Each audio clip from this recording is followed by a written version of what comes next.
Without the heroics of Wentz, this game is nowhere near close. The guy was able to deliver touchdown pass after touchdown pass after being rushed by 4 guys, after being rushed by 3. I mean, the pass he threw to Fulgham, it was a full-on blitz. 7 coming at him, and he backpedaled and he was able to lob a floater to only where Fulgham could get it. I mean, it was incredible. I could not believe that we got back in this game. At one point, I'm sitting on the couch looking at this game, and it's 22-30, and I'm thinking, oh my God, we can actually tie this game. How is this possible? We are in a position to tie the game. Welcome to the ChadBurn Show, brought to you by M. Chad Baldwin.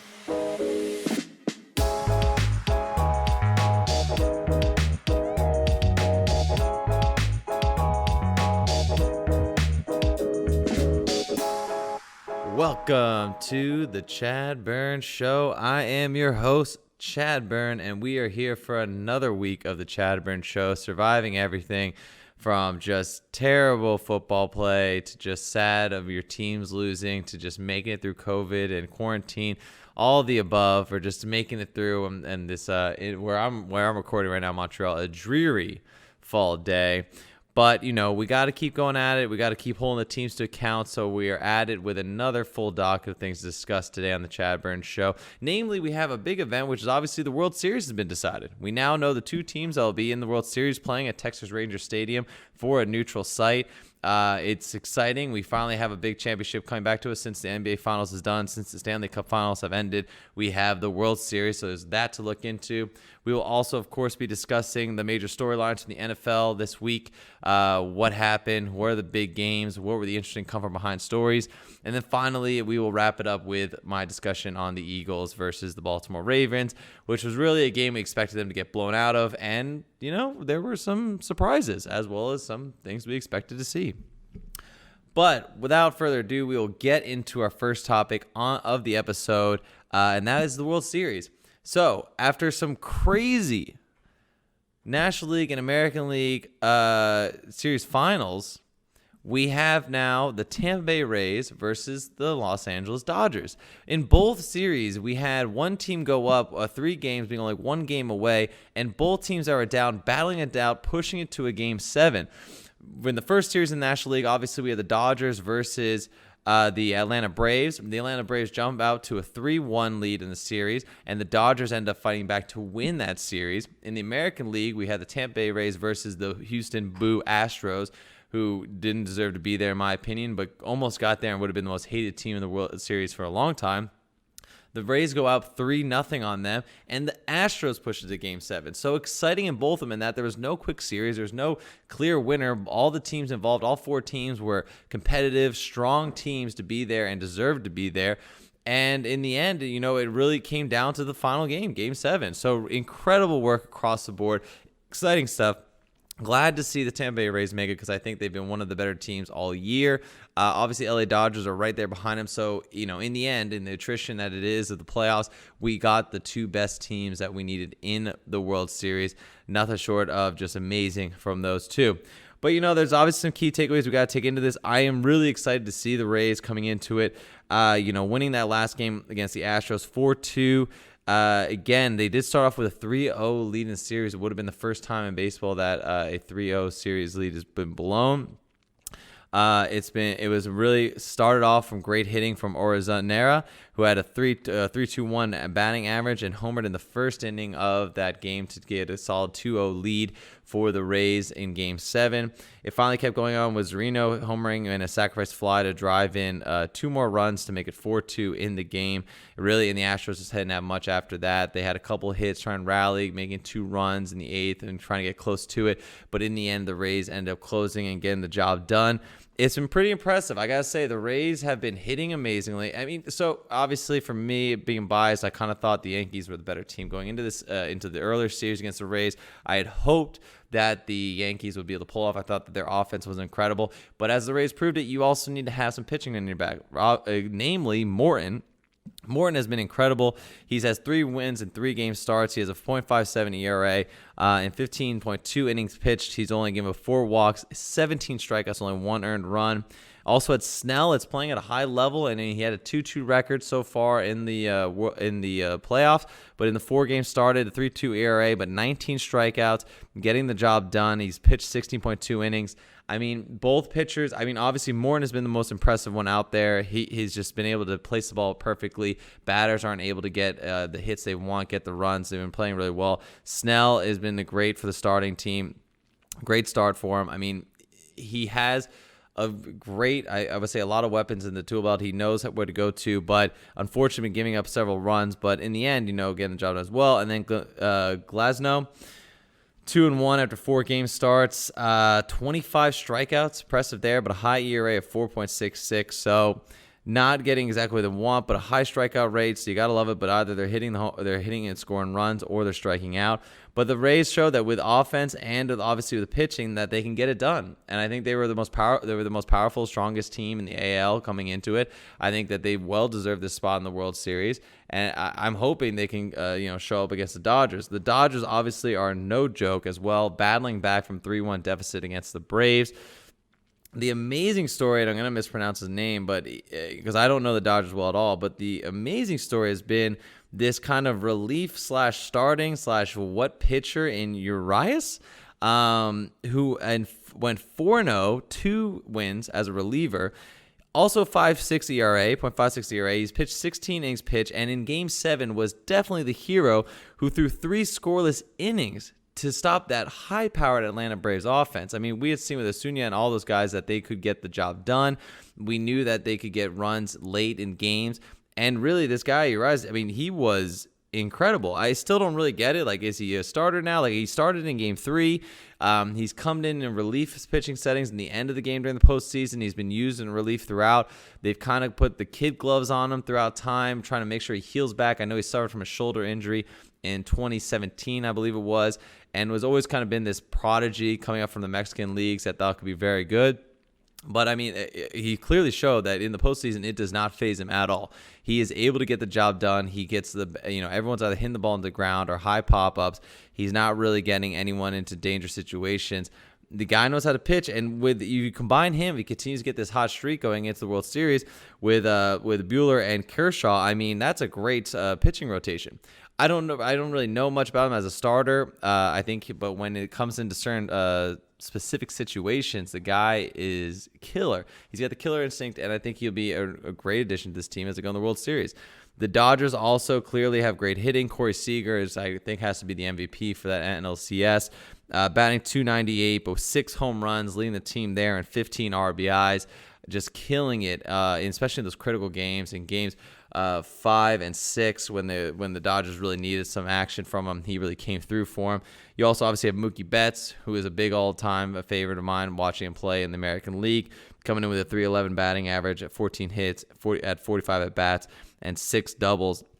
I mean, the offensive production is impressive for the Dodgers. They've been able to get a lot of extra base hits, not always just home runs, but getting a lot of extra hits, putting the ball in play when they need to do it.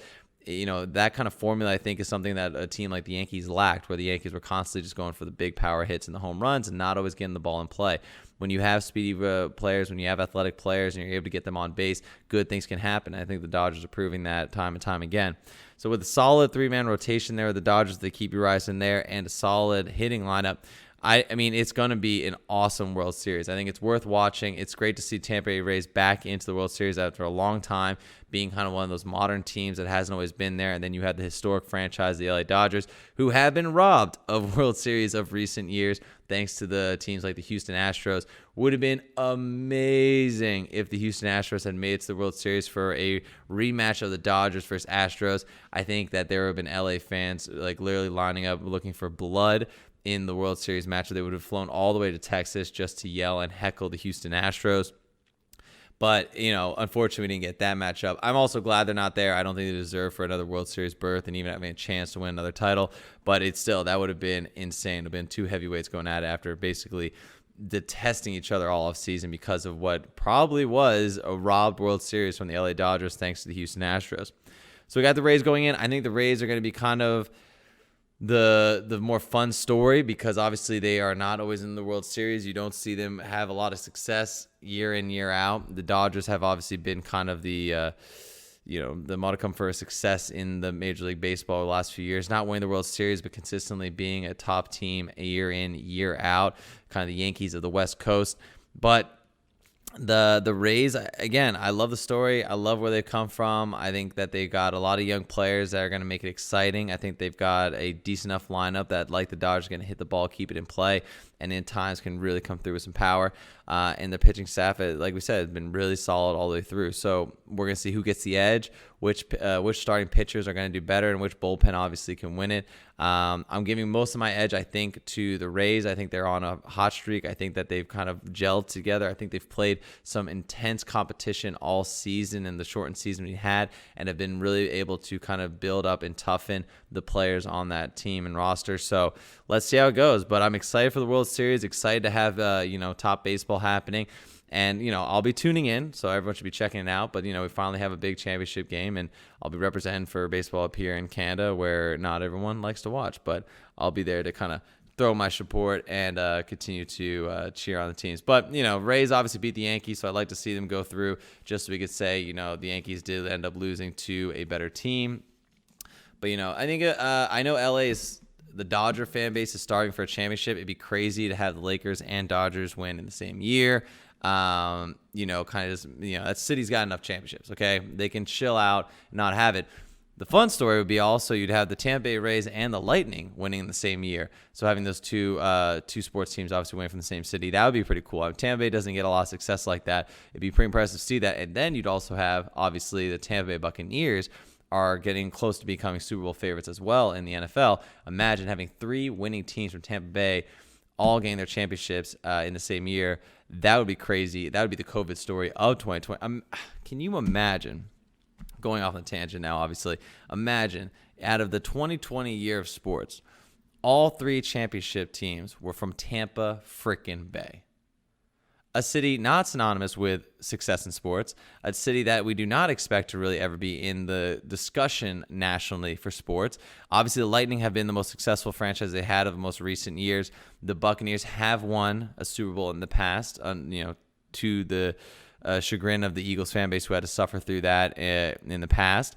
The baseball team has been to the World Series, but has not, did not finalize and cap it off with a win.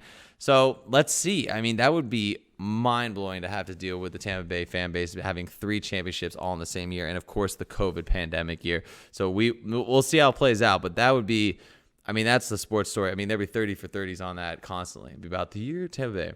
What if I told you a town in Florida could have 3 championship teams? Right there. That's the intro for the 30 for 30 right off the bat. God, that it'd be freaking sweet. That'd be pretty cool. I'd love to see the Tampa Bay go through with that. But, obviously they have a tall task in front of them, taking out the LA Dodgers. So we will see who gets the edge in game 1. And I'm excited to watch that as it start off soon.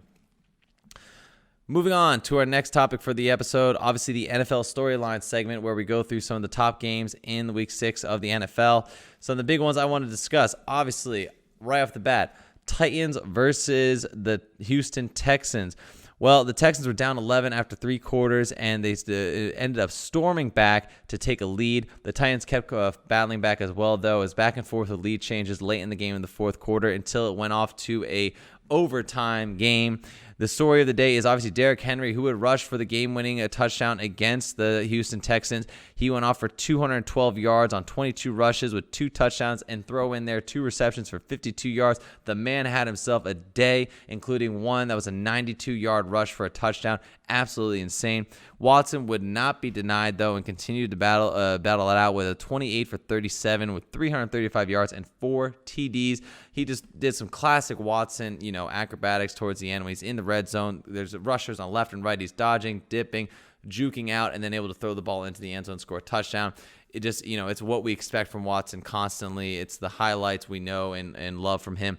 But unfortunately, Texans, while they were able to kind of rally and looked way better after the firing of Bill O'Brien, they just could not get it done. The Titans were consistent. They had great scoring, capping off with A.J. Brown touchdown in regulation to tie the game. And then obviously the Derrick Henry rush to end it in overtime. But, the Texans did all they could, but when you have a guy like Derrick Henry who just cannot be denied on those types of rushes, he's got power, he's got speed. I mean, you saw on the 92-yard rush when he broke out into open field, no one could catch him. I mean, a man that size can go that fast. It's just unfair for everyone else on the field.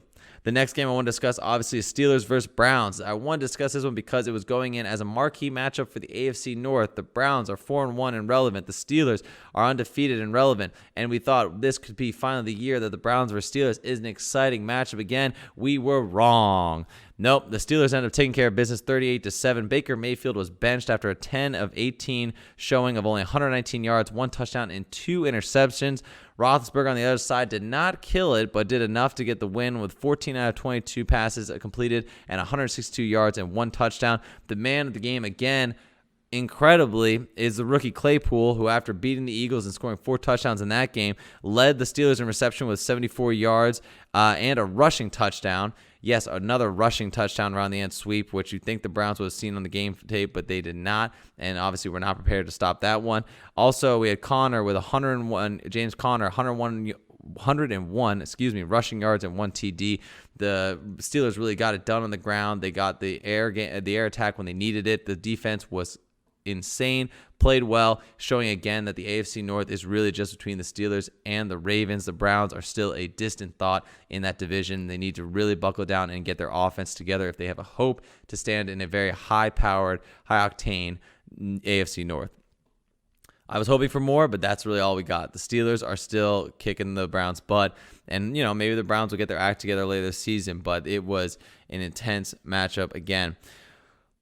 Finally, I want to look at the big game, looking at the 2 quarterbacks that were really the matchups to watch between the Buccaneers, Tom Brady, and obviously the Packers, Aaron Rodgers. The game ended up being a 38-10 blowout. Buccaneers coming up on top. Rodgers just could not get anything done. The Buccaneers defense seemed to just be in his way the whole time. He threw 16 of 35 passes for 160 yards only and 2 interceptions, one that went back to the house for a pick 6. Brady was just fine. That's all I'll say, just fine. 17 of 27, 166 yards, and 2 touchdowns. He did not need to really do much more than that because they had great field position from the defense. They were able to march down with short field to get the touchdowns that Brady was able to throw. 1, which is exciting to see, 2, Rob Gronkowski, see him get his first touchdown for the year. He gave us, of course, a typical big Gronkowski spike. I expected more from the man, but it was still exciting and reminiscent of the old days with Tom Brady and him on the Patriots. The Buccaneers are clearly a team to fear. The defense is something way better than we thought they would be after the first week against the Saints. They are coming out strong. They're able to hold a Packers team that has been looking dominant on offense. Aaron Rodgers, Aaron Jones, Devontae Adams, they had no answers for this Buccaneers defense. It was really impressive to the end. Tom Brady did not have to do much later in the second half. They got a few scores here and there, but in general, he was able to just relax and just keep the ball in play, no turnovers, and allow the field goal unit to get the kicks they needed, and then obviously the defense to hold back the Packers. So really impressed from the Buccaneers. They are becoming kind of talking, like I said, to be Super Bowl contenders. Again, Tampa Bay, what is happening only in a COVID world? We have those 3 amazing teams coming from Tampa Bay. But again, it has just been impressive to see them build and develop as a now championship caliber team. I don't think we expected any less from Tom Brady, but we definitely did not expect that defense to gel this quickly. They played one hell of a game against the Packers. I got to give them credit. They really made Aaron Rodgers look pedestrian. He did not look comfortable. He was not getting the passes he wanted. He and Ndamukong Suh were at it all game. Suh trash-talking him when he was able to get hit on Rodgers. Rodgers dealing it back. I think they were in his head. It was clearly he was uncomfortable. It just was not working for the normal formula that the Matt LaFleur offense we see. Especially the run game could not get going. There was just nothing happening on the offensive side of the ball. I was impressed that they even got 10 points. I mean, the Buccaneers defense looked elite against that type of offense, so incredibly well done by them. I think Bruce Arians is really trying to add a different culture to that offense and that defense. Tom Brady has obviously brought that clout. It is something to behold. The Buccaneers, imagine where they were last year, one of the worst teams in the NFL, and now they are here, Super Bowl contenders. Imagine one player, that's all it took. They had all those offensive weapons, and all it took was a quarterback to get the job done. Jameis Winston out, Tom Brady in, and now we are almost thinking about them as the top seeds going into the Super Bowl. It's insane. Now, I'd love to see them go against a team like the Ravens, see how they perform there. Steelers, obviously, those are the big teams that are doing well. AFC, how they'll do against the Seattle Seahawks. Can they keep up with Russell Wilson? Time will tell, but they really are playing an impressive season so far. Finally, we're going to wrap up this episode by talking about the Eagles versus Ravens. Normally it's one of those things where it's like, why do you want to do this to yourself, ChadBurn? Why do you want to hurt yourself? Why do you want to relive such pain? Why do you want to go through it? And, it's because, again, we want to try and learn from the mistakes of this franchise and try and build up from that, and you continue to create an educated fan base that knows what they're watching. And the big thing is we knew that they were not as good as the Ravens. We expected them to lose. When the beating happened early on and it was going to halftime at 17-0, we were like, well, at least it's not 24-0. At least it's not 35-0. It could have been a lot worse. The defense ended up doing well. The offense, through the first 6 drives of the game, had -5 total yards. That's right. Wentz was sacked so many times they had -5 yards. The Hightower dropped a wide open pass down the line where Wentz gave him a dime of a pass to lead him, and he dropped it. Later in the game, the dropping theme would continue as Sanders dropped one in the end zone as well. There was missed drops over the middle of the field, drops for short routes. Nothing could happen. There was no rushing attack. Sanders could not get anything going until later in the game. It was just abysmal. The offensive line was terrible. And on top of that, in the first half, for whatever freaking reason, Doug Peterson continued to draw up 5-step dropback passes. I don't understand. Plays that require time to develop with an offensive line that was letting everyone through. Campbell was killing that offensive line. They couldn't stop him getting to Wentz. There was just no shot for them to stop it. And I forget his name, Nudon, or I think it's Nudon, who was also on the right side of the defensive line, just absolutely breaking through. None of the offensive line could stop the power that was the Ravens. And to give credit to Wentz, he continued to stay in that pocket, taking punishment after punishment, hit after hit. He was willing to do it in order to try and get this team to win. When I counted the team out, I thought it was over. I was just like, let's just at least practice, get out there. Let's see if it's even worth keeping Wentz in the game, because obviously why give him the beating? We saw a bit towards the end of the first half. We thought Hurts really had a chance here. He was driving down. We thought it was great. We get to 4th and 1, miss it, turnover on downs. Okay, so all of that for nothing. We drive down the field again before the end of the first half, go for a field goal, and Jake Elliott misses it. We have him for a league. We think he can kick it, the 52-yarder. We know he's got the leg, missed it. So everything in the first half just seemed to be going wrong against the Eagles. You were like, let's just put Hurts in. Let's let Wentz relax. Let's just play this game out, right? Well, Wentz still tried to put himself in the position to win the game. No matter the bad play calling, no matter the stupid inability to try and protect the franchise quarterback for your team, they went out in the second half and actually started playing up to snuff, I'd say. Wentz ended up being 21 for 40 with 213 yards and 2 touchdowns. He also ended up rushing with 5 rushes for 49 yards and 1 TD. Granted, 1 fumble as well when he tried to scramble out the pocket in the first half, which set up an easy score for the Ravens. But he ended up rushing for 49 yards, almost all of it on one run late in the game. Wentz going for the first down is 3rd and long. They need to get a first down to even be close in this game. People are kind of counting them out. Wentz decides to go for it, rushes, breaks almost 3 tackles, take hit after hit going down the sideline to rush for 40 yards to get the Eagles into scoring position.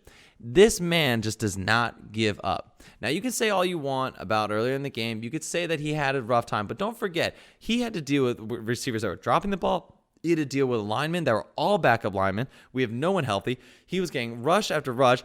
Almost 50% of his snaps, I think the exact number, something like 47% of his dropbacks were under duress. He was either being hit after throwing the ball, he was being rushed out of the pocket, he was being sacked. The man had no time all day to play. And for what, again, we need to look at this again, but every pass play that Doug Peterson drew up, for whatever freaking reason, always required development of the play down the field. Now, I heard all day on different radio stations, on different ESPN elsewhere, where you have fans coming in complaining, he holds on to the ball too long, holds on to the ball long. That's because the plays are designed for him to have to hold on to the ball. There is no just quick routes. There's no quick slants. There's no just curls in the middle for 5-10 yards, come back and just dump it off in the middle. There's none of that. For whatever reason, Doug Peterson has developed these plays that require 1 to 2 moves for the wide receivers to get open. They're getting no separation. Wentz is constantly having to go through his second, third progression reads. He's not able to actually execute the first pass they want to go with. and he's having to roll out the pocket or try and buy more time to get it done. A lot of it resulted in sacks, most of it from his blind side where he's getting hit, and a couple up the middle where he just couldn't get away. Now, granted, I think at least one or two of them, I liked him to throw away the ball, but most of the time he had no time to make any of the decisions. Okay, if you want to blame the bad play of Wentz in the early game, it has to be on that offensive line and on the play calling that is just not giving Wentz an opportunity to stay upright or have a chance to survive this game. We heard it across the board, especially at halftime, people talking about, like, what is Doug doing? Why is he calling these type of plays? Why aren't there quick balls to get the ball out of Wentz's hands early? Instead, he's just calling the same play after same play, hoping for something different to happen, and just making us as Eagles fans bang our heads against a wall, wishing that we weren't watching this game. It was insane to see Doug Peterson call this game like that. I don't get it. And then finally they bring out Hurts before the end of the second half, and you finally see some creativity in this offense that has been lacking throughout this entire season, something that we were told in the offseason was not going to be a problem because this is the most creative offense in the NFL. We have Doug Peterson, the most aggressive, creative guy. Well, on 4th and 1, and you try and dive up the middle, why didn't that work, huh? Again, creative being aggressive, and yet we're dealing with no points? Every decision that was being made by the coaching staff just seemed daft and just inexperienced and incompetent. I just don't get it. We give this guy a pass because he was a Super Bowl winning coach, but we watch these games where the play calling is atrocious. Now, we get into the second half, and after, like I said, before the end of the first half, the Eagles were starting to see some success. Wentz was getting some passes, he able to move out the pocket. We end up going to the second half. Without the heroics of Wentz, this game is nowhere near close. The guy was able to deliver touchdown pass after touchdown pass after being rushed by 4 guys, after being rushed by 3. I mean, the pass he threw to Fulgham, it was a full-on blitz. 7 coming at him. And he backpedaled and he was able to lob a floater to only where Fulgham could get it. I mean, it was incredible. I could not believe that we got back in this game. At one point, I'm sitting on the couch looking at this game, and it's 22-30, and I'm thinking, oh my God, we can actually tie this game. How is this possible? We are in a position to tie the game. We've already gone down. We had the one big run by Sanders, which ended up being a fumble. Then J.J. Arcega-Whiteside was able to recover the ball in the end zone. I have to point out, in the second score of this game, when we finally have something going, only the Eagles could make a big play, a big scoring play, look like a mistake. Because you have Sanders get a big hole, break free, running down the sideline. He's getting to the 5-yard line, and Humphries punches the ball out of him. And the ball fumbles in the end zone, and J.J. Arcega-Whiteside luckily is there to jump on the ball, and we get a touchdown. So we got a touchdown by having an advanced forward fumble that then J.J. Arcega-Whiteside, which is the only great play he'll ever make. I mean, he made it 2-point later, but that's the only great thing we'll see. He scores a touchdown. I mean, he better cherish that because he's not going to be getting any other touchdowns. That's for damn sure. But we had the big run from Miles Sanders that gets us into position. We have a couple 2-point conversions that Wentz is able to convert. We go down. He's passing. He's playing great. He's rushing for the 40 yards. I mean, it was insane to see him be able to get this done. Now, it all comes down to the last play because we scored the touchdown to Fulgham. It's 30-28. The Eagles have a chance to tie this game with a 2-point conversion. So far, our 2-point conversions have all worked successfully besides one by utilizing play action pass plays. Getting the ball quickly, getting Carson Wentz out of the pocket, allowing him to make decisions while we get the tight ends and wide receivers, all those young rookies, abilities to get some separation. For whatever reason, Doug Peterson, again, overthinks the damn play and goes for a quarterback option sweep. I mean, basically what it looked like was supposed to happen is he was going to he gets a decision. I don't think it was an RPO. I think it was more of just a run option where looks like he's about to hand off to Boston Scott, and he can pull out, give it to Boston Scott for the run, or he can pull out and run himself. Why would Doug Peterson call this play at the end of the game when you know the Ravens have been blitzing on almost every red zone down? Every time the Eagles have been in the red zone, they have been sending extra men. You were getting 5, 6, 7 people coming at Wentz. You knew this was going to happen. And you go for this run option where basically, thanks to the blitz, there was a defender on Wentz and a defender on Boston Scott. So no matter who had the ball, they both went down. How in the world does that make sense in that situation? I do not get why we didn't have Travis Fulgham one-on-one with someone and just try and get him on a quick slam. I don't know why we didn't just have Wentz roll out to the side and have at least 2-3 wide receivers following with him in the end zone and try and get a pass off the right. I don't know why. I mean, I get it. Miles Sanders is in the game, but why are you using a run option? It doesn't make any sense. I mean, I guess your hope is that you get Wentz outside. He's able to rush in if he pulls it out because you have the linebacker go directly to Scott. But you knew that the Ravens have been blitzing every play, and you know someone is going to be assigned to Wentz and someone is going to be assigned to the running back in that game. They're not going to both fall for it. I mean, this is a smart defense that the Ravens put out there. They're not going to fall for just typical trick plays. You knew they were going to stick to their assignments. You knew that they were going to cover up on, have someone spying on the quarterback and someone on Boston Scott. I mean, it just didn't seem to make sense at all because both players got hit at the same time, and there was nowhere that ball was going anywhere. And I just don't get it because Doug Pearson, what we'd seen be the success for the Eagles in the second half was putting the ball in Carson Wentz's hands and letting him carry the team on his back. Because the man was able to make plays out of nothing, whether it was the shovel pass to Boston Scott in order to save a sack and get the ball back to back to the starting position, whether it was the deep passes he was able to connect with both Fulgham and other wide receivers in the red zone. I mean, Hightower dropped one, but was able to redeem himself with a deep pass to Hightower down the field. Whether it was Wentz scrambling outside the pocket and rushing to get them within some type of scoring position. I mean, it really was the creativity and the ability for Wentz to make something out of nothing, that is what helped these Eagles excel in the second half. And for whatever reason, Doug Pearson decided to change that all and put to this run play option that just did not work. It wasn't going to work. I know hindsight is 20/20, but I thought they were going to throw the ball. I'm really shocked they didn't try and throw the ball. I don't understand what was the thought process. I don't know why you don't put it into the quarterback's hands, who has had great success so far and has not taken chances with the ball. Obviously almost an interception that was overturned because the guy didn't catch it. But, Wentz had been smart with the ball so far. You had to hope that he could get that done in that position. I just don't get the call. I don't. And I think that there has to be a lot of accountability on Doug Pearson because that's where he's supposed to thrive in those situations. He's supposed to be creative. He's supposed to be aggressive. He's supposed to find ways to win in 2-point conversion. And granted, we've had a lot of success. I just don't get that play call. Now, I know the Ravens were the better team. Maybe in overtime, we probably lose because the Ravens go down and score. But anything could have happened. And I really think that, if we could have tied that, there would have been great stuff. The momentum was on the Eagles' side.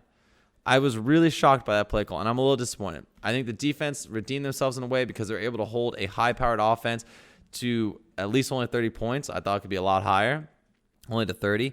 There were definitely times where I was frustrated with them, and they were easily giving up third and long after third and long, but the defense played well. The offense came to life in the second half, and really thanks to Wentz. And I hope that Dougie P is held to account. I hope now we also have Harry Roseman held to account because this is still third straight game where we have none of our starting wide receivers who started in the offseason there. It's in 2 seasons where Alshon Jeffrey and Deshaun Jackson have missed the majority of the games due to injury, and we have done nothing to replace them. The O-line is a mess. He hasn't gotten any good players to replace him as well. The depth is terrible. Mailata should not be on that team. You should not have to rely on Tosi, I think his name is, or Tonsi, to be brought in to do better. It's just there is no thought process to this. They're having to release players in certain positions where we are thin in order to make room for other wide receivers to come on because we're not willing to cut or put Alshon Jeffrey on the PUP list or on the IR. We're just not creating this room that we need to do. For whatever reason, he is stuck up on these wide receivers that it's just they're not moving at all. It's a shame, and you can see the offense suffering. But thank God we have Fulgham, but without Fulgham, there is no production on this team. And he fell into their laps. So that's it. There's the ability for them to identify talent and then excel with that talent is non-existent. They have not been able to show that they are great talent evaluators and able to build teams. They just aren't. They rely on old players that get injured, or they get lucky on rookies that come in. Because J.J. Arcega-Whiteside was supposed to be the great talent they found late in the second round in 2 years ago. And he has done nothing. He's terrible. Hightower, such a great talent, drops a wide open pass down the seam. Everything that we think that they're supposed to be good at, they're actually terrible at. They talk a lot, but there's no performance here. So the front office needs to be held to account. Doug Pearson needs to be held to account. These are 2 weeks in a row against good teams that we have come back and had a chance to win, and it has been bad play call after bad play call that has hurt us on all coaching and front office. We are seeing players that deserve Wentz, again, he has struggled this season, but he has shown that he's a leader and able to will that team into a chance to win. So you have to give him credit where credit's due. That was insane. It was incredible. But again, people will be still hating. They will see other quarterbacks and hope for best. I mean, you see even Aaron Rodgers, when a defense gets on him, there's no production. Not even the best quarterbacks can do great when the defense is consistently getting through the line and consistently putting the quarterback into tough situations. I mean, I don't know what else you want to do. I mean, the fact that he actually stayed in that game after taking the beating he took in the first and second half, kudos to him. I really think we need to appreciate the tough, competitive quarterback we have. I think we need to realize that his deep passes are great now. They just need to be able to get caught. I think we need to realize that he can get the job done when it's asked and the responsibility is thrust on his shoulders. But, granted, he has definitely struggled. The turnover's been a problem, but can't say he doesn't want to win. It's amazing. And if Doug P blames him again for anything in his press conferences, I'm going to lose my shit. It's insane. I can't take it anymore with him. Had up to here with Dougie P. But again, a game the Eagles actually had a chance to win. Did not expect that. Thought the Ravens were the better team. They did end up winning. We're 1-4-1. We're getting into now the easier part of our schedule. Can the Eagles come back and win a couple games, get to 500? Sure, why not? I think they're still one of the better teams in the NFC East, which is garbage.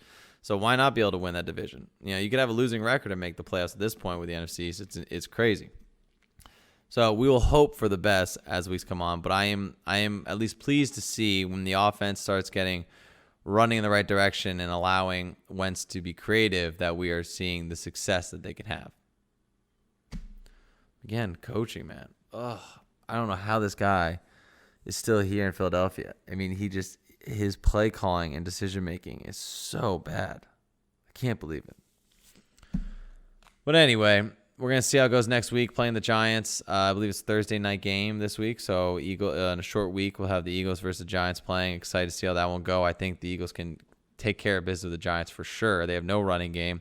They have injured wide receivers left and right. Their defense is garbage. So let's hope for the best. I think it's going to be a good rivalry week. I think it's going to be competitive because both of them are bad, and we'll see who comes out on top. Love to see the Eagles get another win here, at least get a second win for the season. My God. But on that note, we're going to wrap it up here. I want to thank you for coming on for our short segment for the ChadBurn Show. It's been great talking about the World Series, the big games, Week 6, and obviously the Eagles versus Ravens. I'll be excited to come back on next week so we can talk more about NFL and maybe some of the good games so far that's happened in the World Series. But getting pumped. I mean, we're still stuck in COVID, but at least we have sports. Let's keep doing that. If you're out there, please be safe and healthy as you're supporting your teams and as you're trying to get into more of the activities that you can before winter comes. Just be smart out there, people. Be smart. But anyways, thank you so much for listening in and joining us again. Look forward to next week. Continue to check in us on all our different channels. But until next time, I want to thank you. Have a good evening and good night. Thank you for listening to the ChadBurn Show. Remember to check out all new episodes every Monday at 7 p.m. on Google Podcasts, Apple iTunes, Stitcher, Spotify, and all major platforms where you listen to your podcast. If you'd like to get in touch with me and you want to send in your questions or requests for topics to discuss in the show, you can email chadburn.show@gmail.com. All episodes have video recorded, which is then posted to our YouTube channel, The ChadBurn Show. Be sure to subscribe to us where you get your podcast or on our YouTube channel to stay up to date with all our new content. You can also follow the show on Instagram @ChadBurn Show and on Facebook, The ChadBurn Show, to see clips from previously recorded episodes and information on all upcoming shows.